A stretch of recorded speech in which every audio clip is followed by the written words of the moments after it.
Welcome back to the channel, guys. My name is Maurice, and in today's episode, we're going to talk about the character design principles used in Teenage Mutant Ninja Turtles Mutant Mayhem. Mutant Mayhem.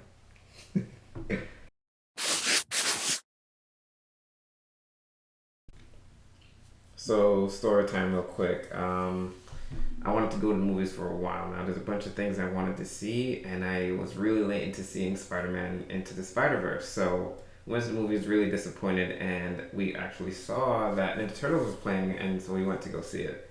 And I'm talking about me and my girlfriend. This was like a week after my birthday, and yeah, I was really pleasantly surprised of how good the art direction was, and I was amazed in like the first 2 minutes. I was like, wow, this movie looks great. So if you haven't got a chance to see it, I think it's on Paramount Plus or something like that. But it's on streaming services. You should definitely go watch it. So outside of the overall art design, I wanted to focus on was the Turtles and why they felt so special this time around. I haven't watched any Turtles cartoons since, maybe the 2004 Turtles show. But what made them so powerful is that then the reason why they lasted so long is because there's a version for the Turtles for everybody, right? Every generation has their own Turtles, just like every generation has their own Pokemon, right? So yeah, we're going to talk about the design principles. In their first outing, they were dark and really gruesome, and the comic style reflected that. And in their first silver screen outing, they became a little bit more silly and funny, and the comics changed from there.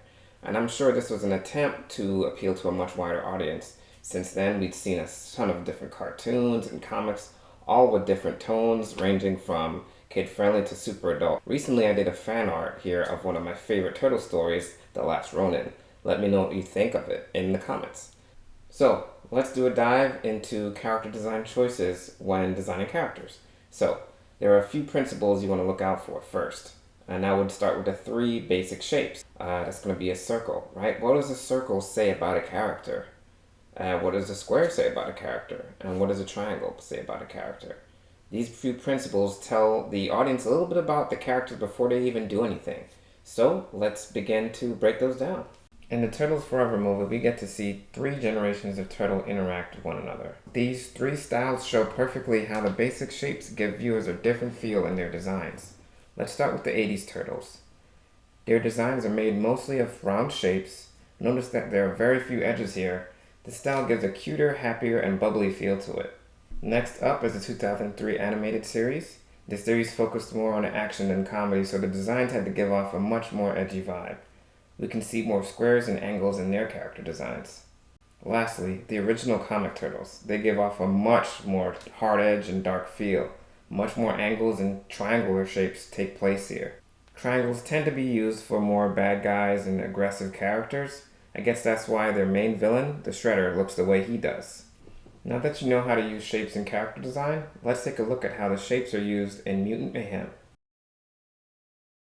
Let's start with Raph. His head shape has a more blockier shape than the other turtles, which totally fits his personality as the big bruiser of the group.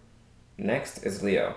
His head shape seemed to be a bit softer than Raph's with smoother edges, which looks more like the classic head shape of the turtles, perfect for the leader of the team. Mikey's head shape is almost completely oval this time. It totally works for his bubbly, funny personality. He's usually depicted as a kid of the group. Donnie, just like his brother Leo, has smoother shapes to his head also.